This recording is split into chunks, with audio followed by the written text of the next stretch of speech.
Mais d'abord, on revient sur la 10e journée de mobilisation contre la réforme des retraites. Les manifestants avaient une nouvelle fois rendez-vous dans le centre-ville de Tours ce mardi matin. La semaine dernière, ils étaient entre 10 et 12 000 dans le cortège avec la participation active des étudiants. L'université des tanneurs est d'ailleurs toujours bloquée. Alors, le ralliement de la jeunesse pourra-t-il faire plier le gouvernement? Faustine Luneau est allée interroger les jeunes présents dans le cortège.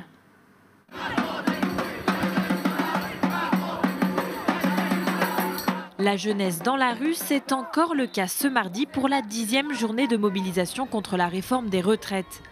À Tours, 5700 manifestants selon la police, 9000 selon les syndicats. Au sein du cortège, encore beaucoup d'étudiants qui se sentent eux aussi touchés par cette réforme.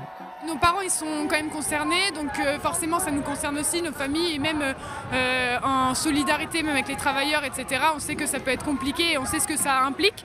Et aussi on se dit qu'on peut être concerné plus tard, parce que si c'est au départ décalé à 64, ça va décaler ensuite, et c'est que le début, on va dire. Qu'on a notre voix, qu'on a notre mot à jouer, surtout nous les jeunes en plus. Je trouve que c'est hyper important parce qu'on parle quand même aussi de notre avenir. Ça nous concerne peut-être pas maintenant, mais ça va nous concerner dans tous les cas, dans un futur assez proche en plus.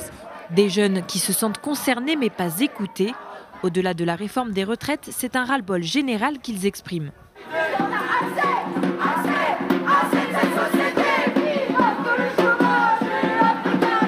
Quand j'ai entendu parler de ça et qu'on a parlé du 49.3 pour l'énième fois, je me suis mise devant Public Sénat, j'ai regardé et j'ai juste entendu les députés parler de problèmes qui sont tellement pas des problèmes pour nous, qui nous concernent absolument pas. On parle de rembourser la dette de l'État, nous on n'a absolument rien à voir avec ça.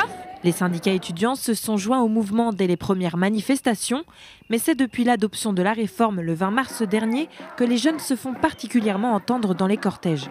À l'heure où on utilise le 49.3 parce que le peuple dit non, là c'est un combat où aussi on lutte pour la démocratie. En fait, on lutte pour nos droits en général, on lutte pour notre droit à la parole. C'est aussi pour ça qu'on est dans la rue. Ce mardi, la manifestation s'est terminée calmement. Aucun débordement n'a été signalé, y compris à Blois où moins de 5000 personnes étaient dans les rues.